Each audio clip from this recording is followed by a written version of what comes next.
आपका टॉपिक है जनगणना। जनगणना एक बहुत ही इम्पोर्टेंट टॉपिक है। सबसे खास बात यह है, ये आपके करंट में भी आता है, ये आपके ज्योग्राफी में भी आता है, ये इकोनॉमिक्स में भी आता है। इसके साथ ये एक महत्वपूर्ण टॉपिक है। नवोदय की वैकेंसी आ चुकी है और इसके साथ में कुछ दिनों में आपको केबीएस की वैकेंसी देखने को मिलेगी। तो अब आप लोग सीरियस हो जाइए पढ़ने के लिए। तो आज हम जो टॉपिक पढ़ेंगे जनगणना। क्या पढ़ेंगे? जनगणना।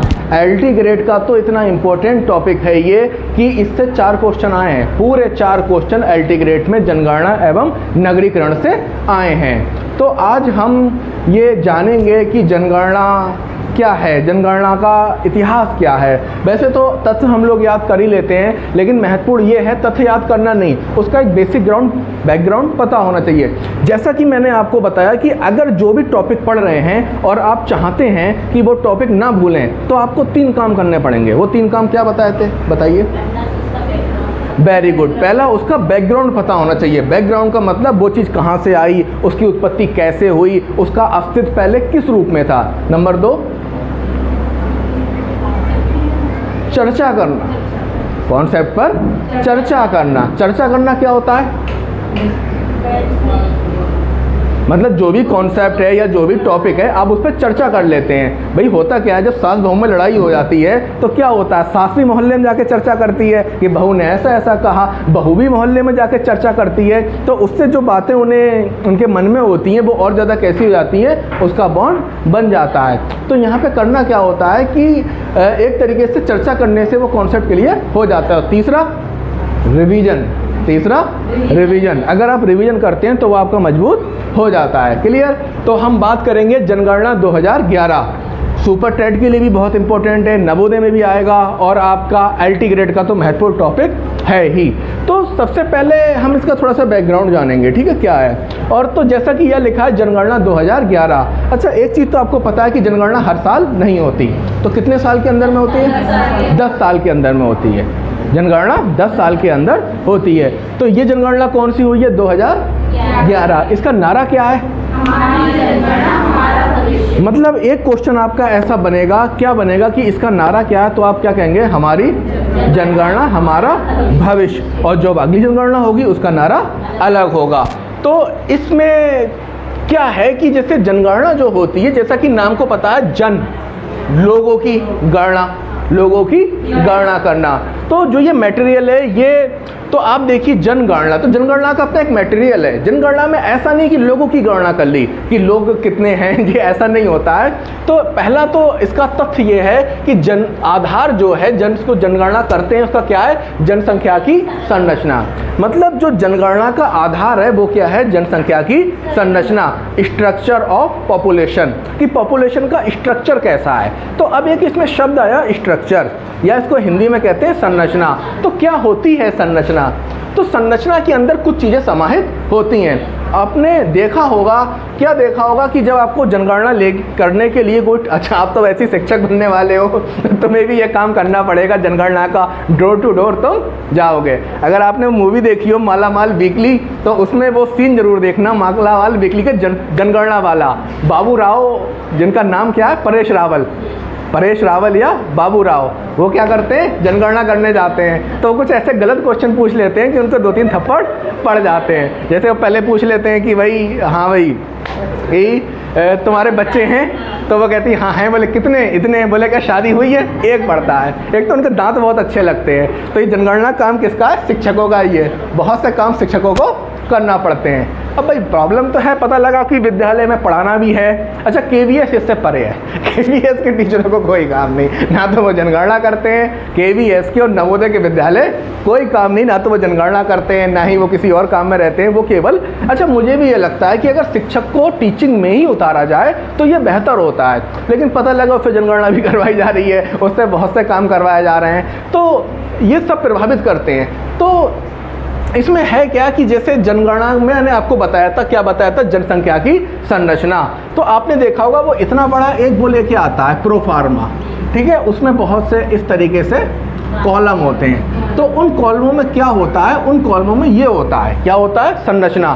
संरचना में क्या होता है? नंबर 1 संख्या, कि आखिरकार एक फैमिली है, इसमें सदस्यों की संख्या कितनी है? 2 है, 3 है, 4 है। क्लियर हो गया?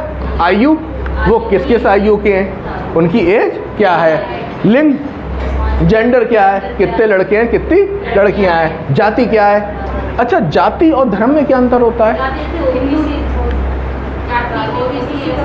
वो तो जाति ओबीसी वो तो अलग चीज़ हो गई ना, वो तो आपकी कैटेगरी हो गई। ये आपको बांटा गया 3 भागों में, ये हो गया धर्म और ये हो गई जाति। ये हो गया धर्म और ये हो गया धर्म के अंदर जाति आती है। जैसे हिंदू धर्म, तो हिंदू धर्म में कई जातियाँ हैं, मुस्लिम धर्म कई जातियाँ हैं, ठीक है। तो ऐसे ही अब जैसे अगर आप ईसाई धर्म की बात करें तो वहाँ भी हैं रोमन कैथोलिक। तो इस तरीके से आप देखोगे ये क्या होता है, उसकी जाति क्या है, उसका धर्म क्या है और भाषा क्या है। भाषा क्या है, जैसा कभी कभी आपने देखा होगा तथ्य पूछ लेता है कि सबसे ज़्यादा हिंदी बोलने वाले लोग किस राज्य में हैं, तो वह यहीं की तो बात पता लगती है कि वो कौन सी भाषा बोलते हैं। इसके बाद क्या है, साक्षरता। मैंने आपको बताया था साक्षरता, एक होता है साक्षरता, एक होता है शिक्षित होना। तो ये जो साक्षरता और शिक्षित होना, इन दोनों में अंतर क्या है?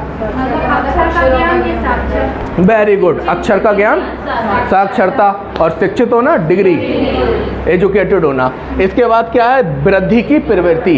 ये जो जनसंख्या वृद्धि हो रही है उसका नेचर क्या है, वो किस स्थान पे ज़्यादा जनसंख्या वृद्धि हो रही है, किसी स्थान पे कम। अब रेगिस्तान में ज़्यादा होगी या यूपी की तराई क्षेत्र में? यूपी की तराई क्षेत्र, जहाँ पे सुविधाएं जो हैं हमारे अनुकूल हैं और हमारे लिए, मतलब जहाँ पे सीधी सी बात है कि पेड़ डेवलप कब करेगा, जब उसको अच्छी धूप भी मिले, अच्छा पानी भी मिले, खाद भी मिले और उसको पोषक तत्व भी मिलें। इसके बाद है घनत्व। घनत्व क्या होता है कि एक ज़मीन पे कितने घने घने रह रहे हैं। और आप में से कौन कौन गया है दिल्ली या मुंबई, देखा है दिल्ली में लोगों का घनत्व देखा है कि बिल्डिंग के ऊपर उनके पास जगह नहीं तो एक दूसरे के ऊपर ऊपर ऊपर, तो क्या होता है। और किसी गांव में अगर ये बात कह दी ना कि ऐसे ऐसे रहना, कहेगा भाग जाओ, हमें तो आदत ही नहीं है इतने छोटे घर में रहने की। अगर कोई जैसे जिसका बड़ा घर है गांव में, मतलब पेड़ की छाया के नीचे चारपाई डाल के प्राकृतिक माहौल में अगर कोई रह रहा हो, तुमने उसे महाराष्ट्र मुंबई पहुंचा दिया, और मुंबई की किस में, झुग्गी झोपड़ी मलिन बस्ती में, हमें वहीं पार्सल कर दो, हमें यहाँ नहीं रोकना। तो ये घनत्व। आप घनत्व को ऐसे समझ ले कि एक भूसे में, एक मतलब बोरे में नॉर्मल भूसा भरा है, एक में जो ठूस ठूस के भरा है, तो उससे क्या कहते हैं, घनत्व। इसके बाद कह रहा है व्यवसाय। वो लोग करते क्या हैं, वो लोग करते क्या हैं। अब भाई गांव में तो सब खेती करेंगे, लेकिन शहर में क्या होता है, अलग अलग काम। गांव में भी अलग अलग काम होते हैं। देखो खेती के 2 हैं। जैसे मैंने आपको गरीबी पढ़ाई थी, तो गरीबी में मैं क्या पढ़ाया था कि एक गरीबी ऐसी होती है कि जो आपको दिख ही नहीं रही है, मतलब प्रक्षिप्त, जो छुपी हुई है। जैसे बंदे घर में 4 हैं, चारों किस नाम पे जी रहे हैं, खेती के नाम पे, और काम कर रहे हैं उनमें से 2 ही। अगर 2 को हटा दिया जाए तो भी खेती पे कोई प्रभाव नहीं पड़ेगा। तो ऐसे ही कुछ लोग ऐसे होते हैं जो खेती भी करते हैं, साथ में और बिजनेस भी करते हैं। कुछ ऐसे होते हैं कि भैया खेती के नाम लेके खेती करते हैं। तो ये क्या है, उनका व्यवसाय क्या है। ग्रामीण एवं नगरीय अनुपात, कि ग्रामीण में रहने, मतलब गाँव में रहने वालों का अनुपात क्या है, और नहीं, इसका मतलब ये है कि ग्रामीण मतलब गाँव में कितने लोग रहते हैं और शहर में कितने लोग रहते हैं, ठीक है। जैसे पीलीभीत है, तो पीलीभीत गांव में भी है, शहर में भी है। तो पीलीभीत शहर में कितने लोग हैं और पीलीभीत गांव में कितने लोग हैं, ये बात क्लियर हो गई। तो अब इससे क्वेश्चन कैसे बनेगा पता है, वो ऐसे क्वेश्चन पूछेगा कि पहला तो क्वेश्चन ये बना देगा कि जनसंख्या का आधार क्या है। तो आप कहोगे जनगणना का आधार क्या है, जनसंख्या की संरचना। अब वो कहेगा संरचना में क्या क्या आता है, संरचना में क्या क्या आता है।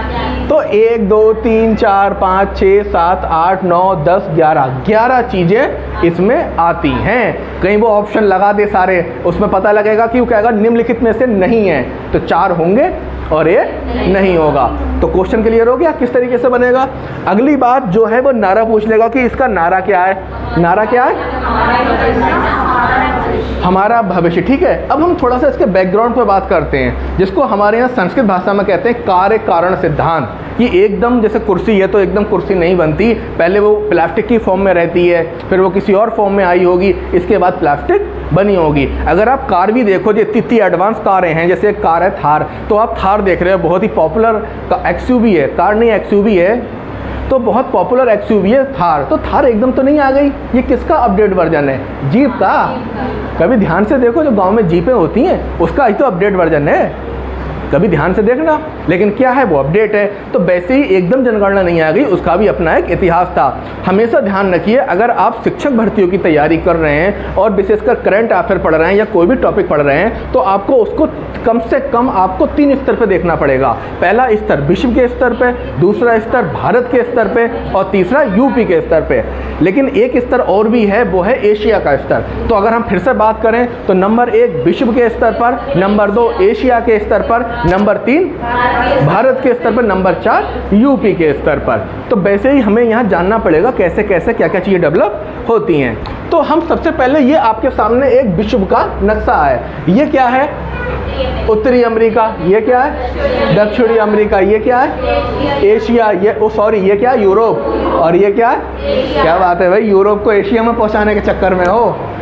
हाँ, वैसे ही वो ये कब्जा करे जा रहा है रूस लगातार, और तुम वो कब ख़त्म कर रहे हो? यूरेशिया है ना, एशिया और इसको मिला के क्या बनता है? यूरेशिया। तो ये आपका क्या है? यूरोप है, और ये क्या है? एशिया है। और ये क्या है? अफ्रीका है। ये भारत है, और ये क्या है? ऑस्ट्रेलिया है। तो जो इसकी जड़ें हैं, जैसे आपने देखा था कि इंग्लिश भाषा की जड़ें जो हैं वो किन 2 भाषाओं में हैं? ग्रीक और लैटिन। तो वैसे ही जनसंख्या की जड़ें 2 जगह हैं, एक विश्व के स्तर पर है और भारत के स्तर पर है। अगर हम विश्व के स्तर पर बात करें तो एक छोटा सा देश है जिसका नाम है रोम। मतलब छोटा ऐसा है जो यहाँ पे, ये क्या है? यूरोप है। इस यूरोप में रोम, एथेंस इस नाम के कुछ छोटे छोटे देश रहे हैं। क्या क्या नाम रहे? रोम हो गया, यूनान हो गया, एथेंस हो गया। अरे अरस्तु का तो नाम सुना ही होगा। हाँ, वो आपको क्वेश्चन मेथड दे गया और खुद बेचारे ने जहर का प्याला पीना पड़ गया। तो ये वही जगहें हैं। तो सबसे पहले शुरुआत कहाँ से हुई थी? रोम से हुई थी। तो जो रोम साम्राज्य था उसने सबसे पहले क्या कराया था? सर्वे कराया था। जनसंख्या का क्या कराया था?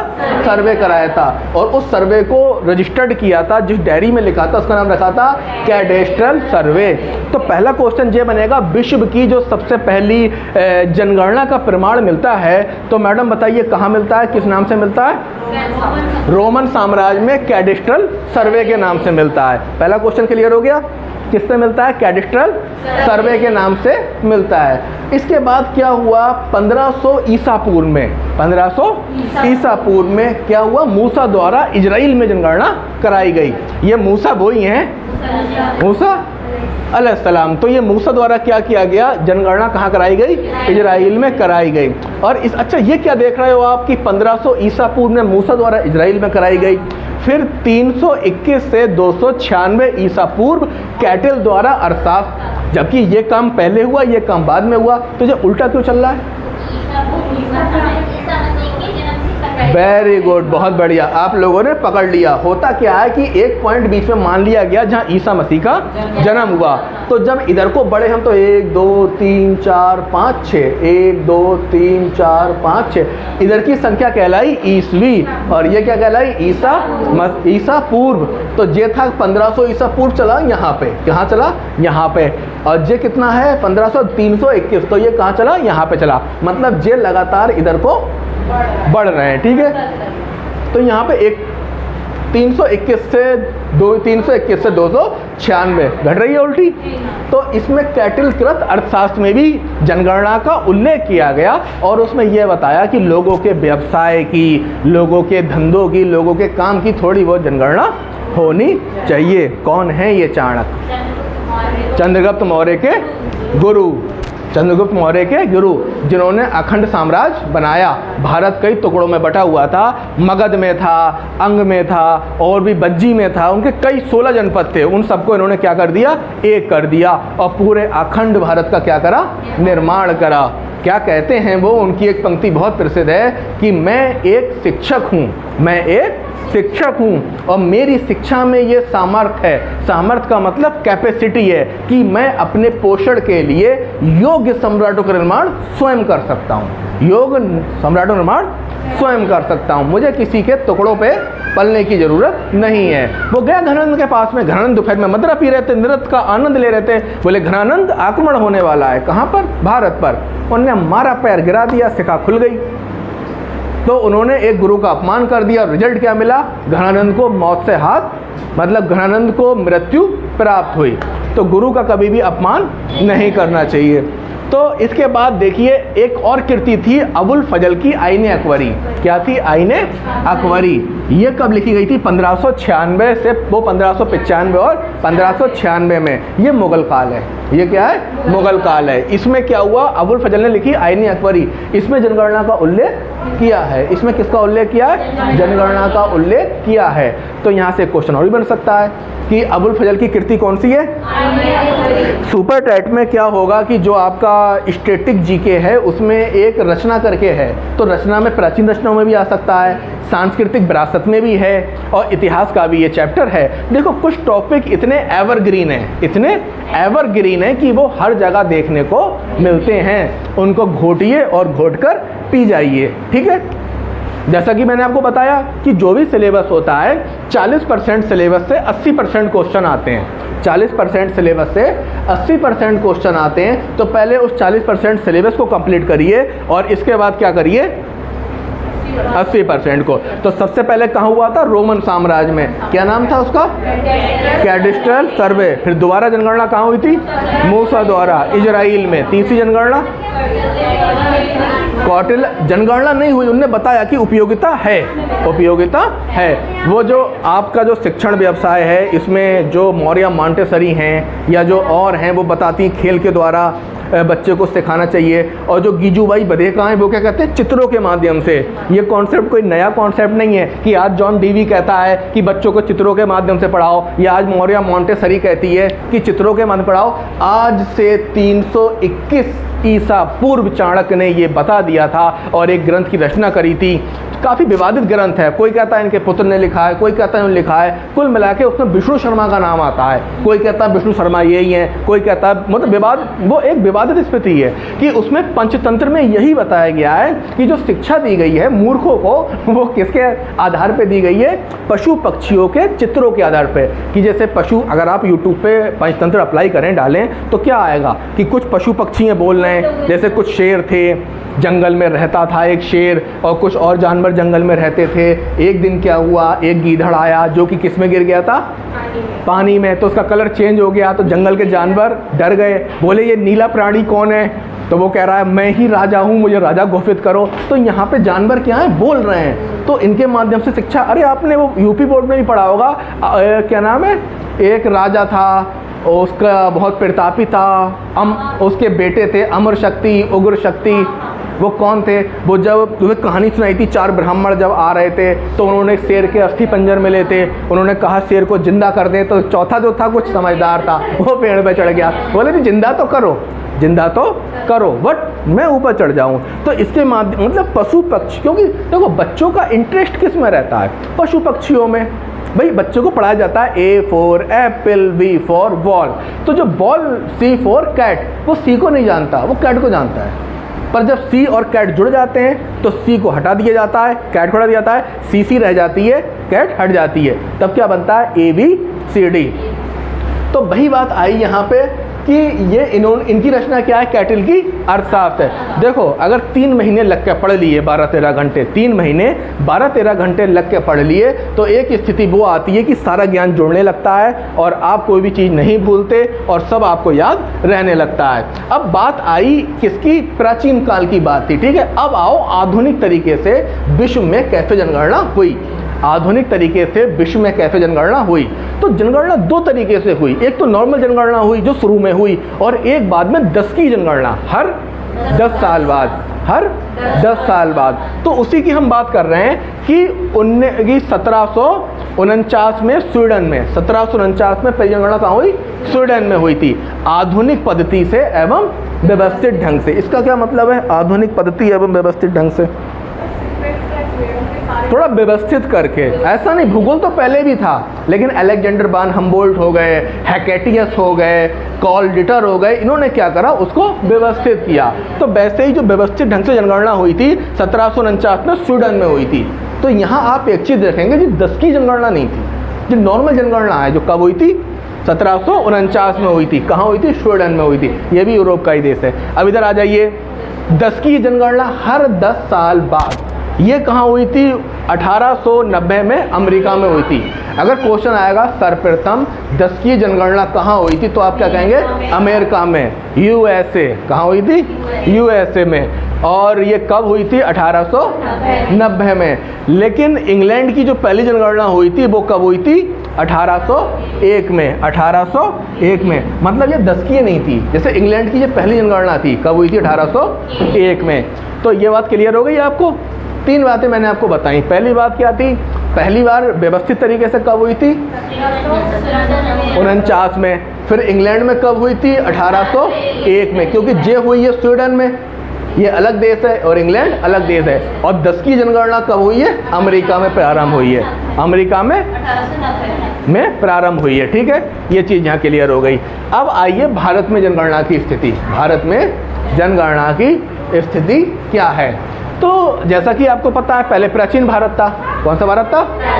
प्राचीन भारत के बाद मध्य भारत, मध्य भारत के बाद आधुनिक भारत। आधुनिक भारत में क्या हुआ था? मध्य भारत के लास्ट में अंग्रेज आ गए थे। मध्य भारत के लास्ट में अंग्रेज आ गए थे। तो जब अंग्रेज आ गए थे तो अंग्रेजों में तो हमारा ब्रिटिश भारत कहलाता है। इसके कई नाम हैं। कोई इसे ब्रिटिश भारत भी कहता है, कोई इसे औपनिवेशिक भारत भी कहता है, कोई इसे अंग्रेजों का भारत भी कहता है, और कोई ये गुलामी में भी भारत कहता है, या पराधीन भारत। कौन सा भारत? पराधीन भारत। तो भारत में जो पहली जनगणना हुई थी ब्रिटिश भारत में, या इसका एक नाम और भी कंपनी का शासन। इसका एक नाम और भी है, वो क्या है? कंपनी का शासन। क्या नाम है इसका? कंपनी का शासन। तो जो कंपनी के शासन में पहली जनगणना हुई थी वो 1872 में हुई थी। कब हुई थी? 1872 में। और किसके समय में हुई थी? Lord Mayo. किसके समय में हुई थी? लॉर्ड मेयो के समय में हुई थी। तो डायरेक्ट क्वेश्चन आएगा कि ब्रिटिश भारत की जो पहली जनगणना हुई थी कब हुई थी? 1872 में। और किसके उसमें हुई थी? Lord Mayo. लॉर्ड मेयो के नाम देखो कैसा, मेयो। तो वैसे ध्यान रखना, मेयो का मतलब मियाऊ, मियाऊ का मतलब बिल्ली। तो पहली बार जनगणना हुई थी लॉर्ड मेयो के समय में हुई थी। किसके समय में हुई थी? लॉर्ड मेयो के समय में हुई थी। कब हुई थी? 1872। हम 72 बिल्लियाँ लेकर आए, या 72 बिल्लियों की, ऐसा कर लो कि हमने बिल्लियों की पहली जनगणना करी तो कितनी हुई? 72। मतलब हमने बिल्लियों को पहली बार गिना तो बिल्ली कितनी हुई? 72। तो 72 से क्या बन जाएगा? 1872। और बिल्ली से क्या बन जाएगा? मियाऊ। मियाऊ का मतलब लॉर्ड मेयो। नाम कितना? Lord Mayo. अब 1881 में लॉर्ड रिपन के समय में दशकीय हुई। लॉर्ड रिपन के समय में, लॉर्ड रिपन का नाम कहीं और भी आता है। पंचायती राज स्थानीय स्वशासन का क्या होता है? स्थानीय स्वशासन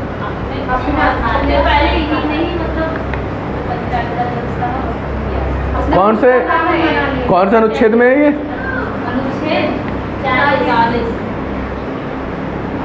अच्छा, मुझे सरल भाषा में समझाओ, ये पंचायती राज व्यवस्था है क्या? गांव के लोग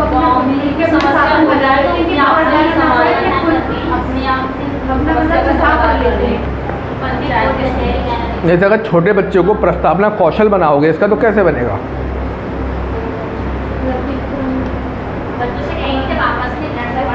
वेरी गुड। जब विद्यालय में आप आपस में लड़ झगड़ जाते हो तो समझौता कहाँ होता है? बोले प्रिंसिपल के पास ना, सबसे पहले क्लास टीचर के पास। और क्लास टीचर से नहीं संभलता है तो वैसे ही गांव में अगर कोई समस्या आती है तो 4 लोग बैठ के क्या करते हैं? पंचायत करते हैं। ठीक है, तो ये लॉर्ड रिपन थे। ठीक है, इसके बाद देखिए 1872 की अगर शामिल करा जाए तो अब तक कितनी जनगणना हो चुकी है? 15। कितनी हो चुकी है? 15। 2011 की जो जनगणना थी वो कौन सी थी? 15वीं जनगणना थी। और स्वतंत्र भारत की कौन सी थी? 7वीं। स्वतंत्र भारत की 7वीं। स्वतंत्र भारत की 7वीं। और 21वीं शताब्दी की दूसरी। 21वीं शताब्दी की दूसरी। तो ये तो था हल्का सा बेस और तथ्य। अब इसके बाद हम किस पे बात करेंगे? कुछ तथ्यों पे।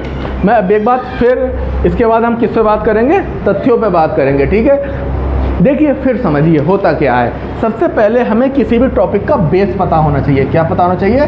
बेस। बेस के बाद क्या पता होना चाहिए? कॉन्सेप्ट, बेस के बाद कॉन्सेप्ट, डीप कॉन्सेप्ट, और डीप के बाद क्या होना चाहिए? तथ्य, फैक्ट, तथ्य होने चाहिए, फैक्ट होने चाहिए, जिससे क्या होता है क्वेश्चन आसानी से बन जाते हैं। 30% बनेगा बेसिक से, 30% डीप जाएगा और 30% तथ्य पकड़ेगा। तो ये वो कुछ तथ्य हैं, तथ्य रटे जाते हैं, कॉन्सेप्ट समझा जाता है और जो बेस होता है वो माइंड में सेट किया जाता है। ठीक है, बेसिक होता है। तो अब इसी बेस की हम बात कर रहे हैं। पहला पॉइंट पढ़िए, क्या लिखा है?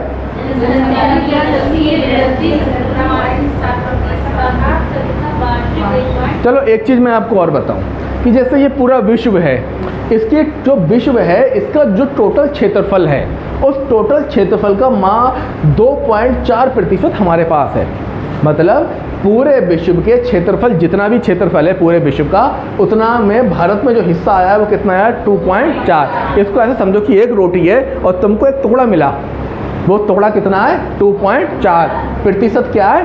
क्षेत्रफल हमारे पास आ रहा है। ठीक है, लेकिन जनसंख्या क्या है? जस्ट इसकी उल्टी, पूरे विश्व के क्षेत्रफल की 17.5% जनसंख्या हमारे पास है। अब देखो मतलब क्षेत्रफल कितना है? 2.4% और जनसंख्या जो है बहुत है। तो एक बात ये ध्यान रखना है, ठीक है, कि टोटल हमारे पास क्षेत्रफल कितना है? 2.4। ये क्वेश्चन आपका ज्योग्राफी में आ सकता है कि विश्व का के क्षेत्रफल के अनुपात में भारत का क्षेत्रफल कितना है?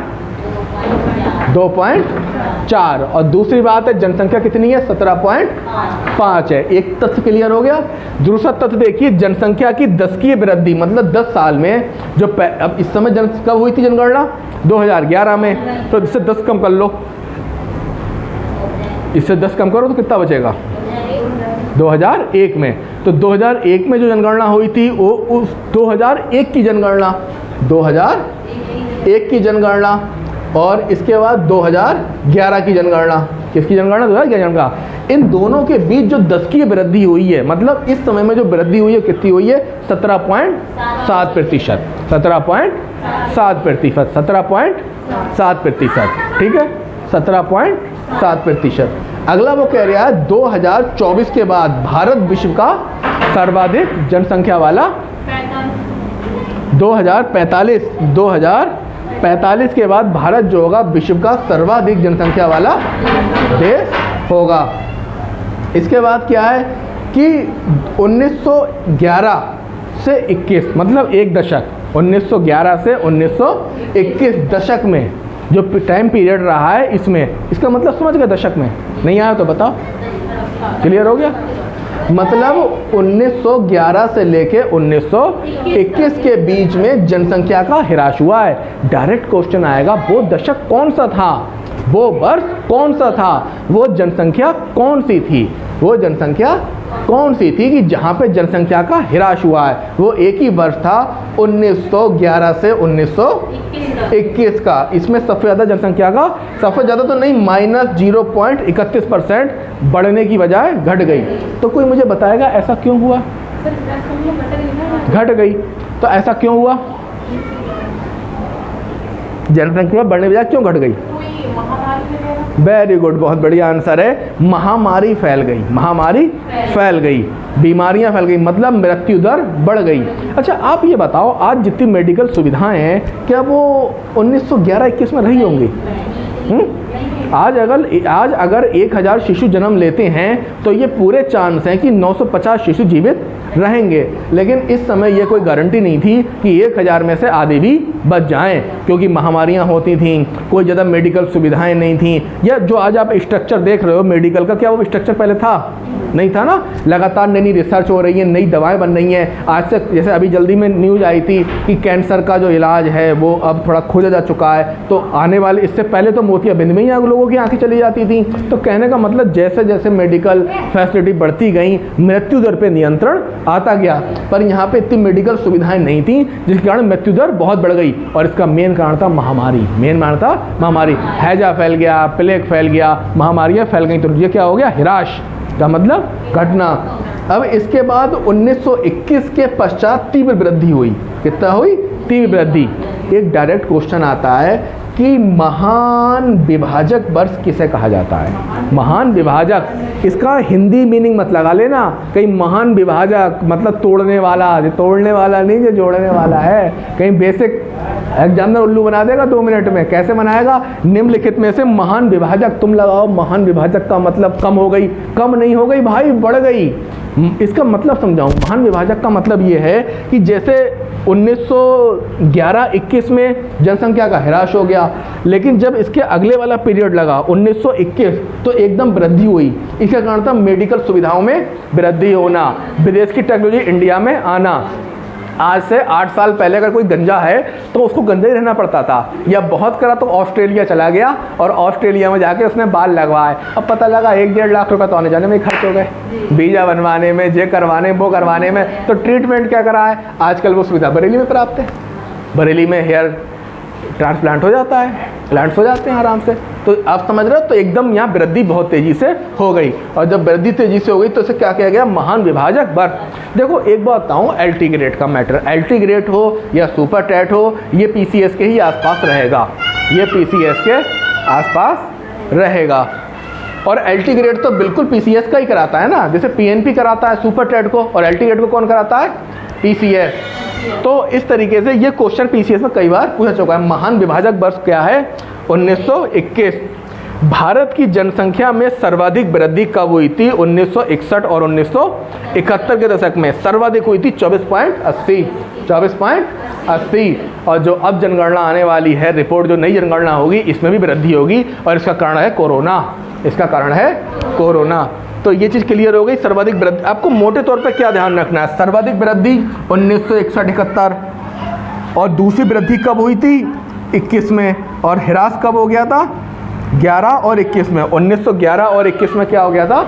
ह्रास हो गया था। आप ऐसे सोचो ना, आपने 21 रुपये किसी को वो दे दिए, जैसे आपके यहाँ कोई आया पैसे लेने, आपने उठाए, उसे 21 रुपये का दान कर दिया, तो ये कम माना जाता है। 21 रुपये से आजकल क्या होता है? 24 रुपये, वो 25 रुपये की तो सिगरेट ही आती है, तो फिर 21 में क्या मिलेगा? कुछ भी नहीं मिलेगा ना। तो आप ऐसे सोचो, 1911 और 21, मतलब पहले आपने 11 रुपये दिए, फिर इसके बाद 21 रुपये दिए, क्योंकि शगुन में क्या होता है, 1 रुपये का हिसाब किताब होता है। तो आपने पहले 11 दिए, फिर 21 दिए, पर भी बोला बहुत कम है, कम है, तो ह्रास हो गया। अब बड़ा, अब तुमने जब कितना किया? 19-21। अब 21 के बाद आप क्या करते हो? पैसे, अरे वो ढोलक वाले नहीं आ जाते हैं, तो आप लोग क्या करते हो? 11 दिए नहीं लिए, 21 दिए नहीं लिए, अब आप बढ़ाओगे, 21 के बाद रेट बढ़ाओगे, तो बड़ा तो महान विभाजक वर्ष, महान विभाजक वर्ष। लेकिन फाइनली वो आपसे लेके कितने गया? 61 और 71 रुपये। अंत में कितने मान के ले गया? और 71। सर्वाधिक कितना ले गया? 61 और 71 रुपये ले गया। तो आपने पहले कितने दिए? 11, 21 नहीं लिए, बोले ह्रास हो जाएगा, कम हो गए। इसके बाद आपने 21 के बाद बढ़ाने शुरू करे, और बढ़ाते बढ़ाते से बोली लगती है ना, बढ़ाते। एक शादी में यही हुआ था। शादी में गया हुआ था, तो था क्या कि जैसे दहेज बाहर लगा हुआ था, तो कार कहीं गई हुई थी किसी काम से, तो वो जो बजाने जाने वाले आते हैं, ताली बजाते हैं, वो आए, बोले भाई पैसे दो। तो वो 5000 ले लिए, संतुष्ट हो गए 5000 में। ठीक है जी, हम 5000 में मान गए, 5000 लेके जान लगे। अब वो कार आके खड़ी हो गई दहेज के पास ही। अब उन्होंने जब देखी कार, बोले कार अब तो हम 5000 नहीं लेंगे, पैसे बढ़ाओ। तो लड़के वाले बोले भाई ये बताओ, तुमने 5000 ले लिए, अब क्या के पैसे? बोले नहीं, अब तो हमें 21,000 चाहिए, क्योंकि कार है ना दहेज में। अगर दहेज में कार नहीं होती तो हम 5000 पर संतुष्टि कर लेते।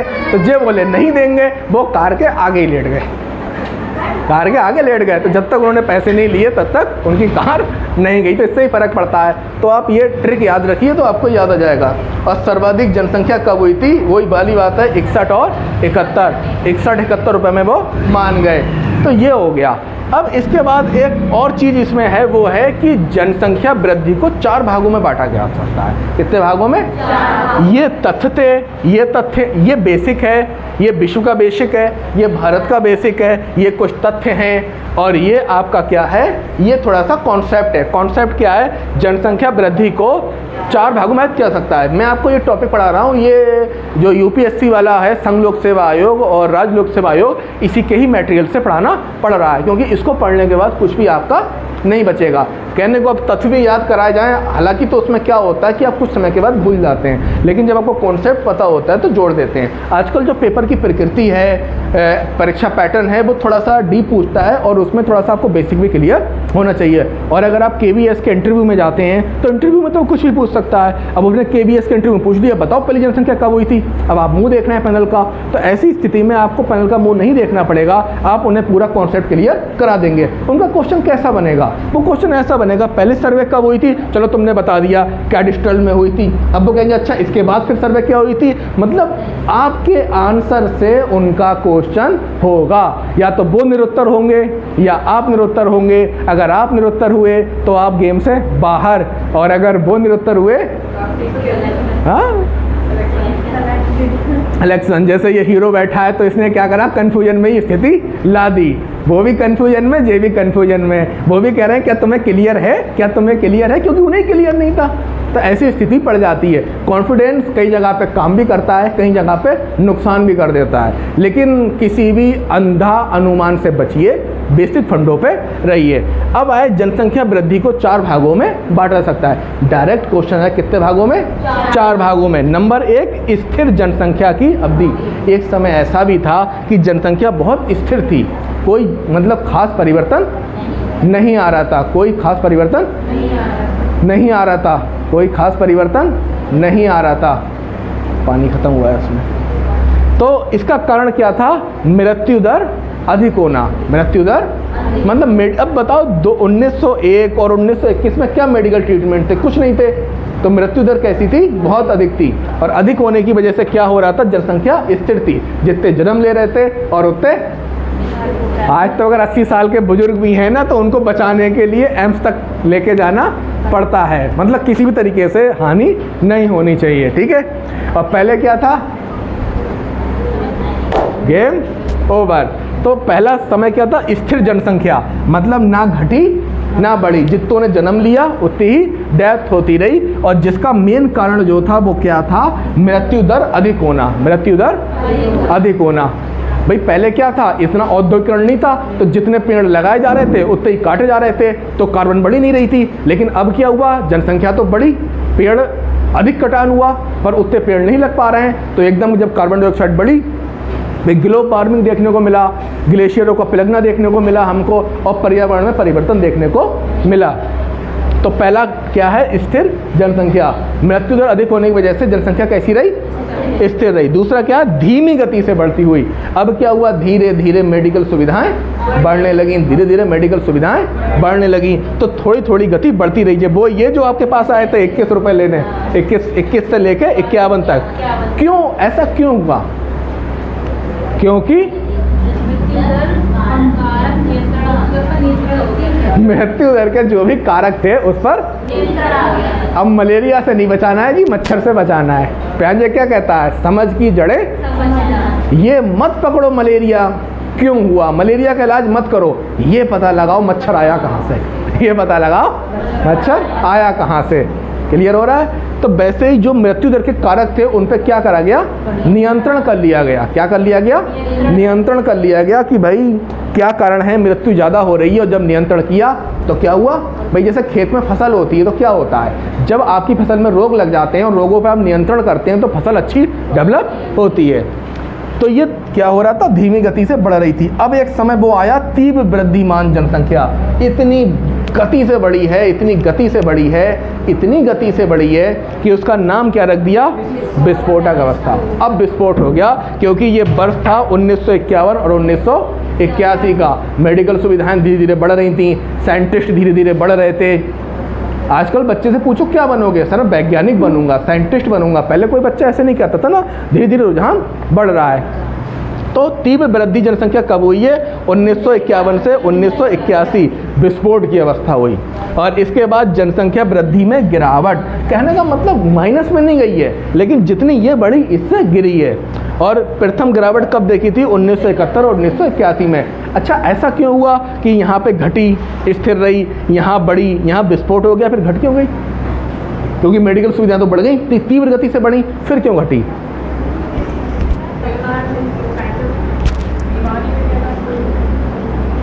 भाई यहाँ पे स्थिर थी, यहाँ बढ़ी, यहाँ विस्फोट हो गया और यहाँ पे घट गई, जबकि मेडिकल ट्रीटमेंट, मेडिकल सुविधाएं लगातार बढ़ती गई। फिर क्यों घटी? नॉलेज बढ़ गई, ये आंसर सही है, नॉलेज बढ़ गई। उन्होंने हिसाब लगाया कि परिवार में 4 बच्चों से अच्छा है 2 ही बच्चे होने चाहिए, 6 बच्चों से अच्छा है 2 बच्चे होने चाहिए। अगर 6 बच्चे हैं तो उनका भाई जागरूकता बढ़ी ना, नॉलेज बढ़ी, जागरूकता बढ़ी कि अब एक फैमिली के 4-6 बच्चे हैं तो उनको अच्छे से पोषण नहीं मिल पा रहा है, उनको अच्छे से खाना नहीं मिल पा रहा है, और दूसरी फैमिली का 1 या 2 बच्चे हैं तो उनको अच्छे से शिक्षा भी मिल रही है, उनको अच्छे से और सुविधाएं भी मिल रही हैं, तो लोगों में जागरूकता बढ़ी और बढ़ने के बाद क्या हुआ, पॉपुलेशन पर नियंत्रण आया। क्लियर हो गया ये?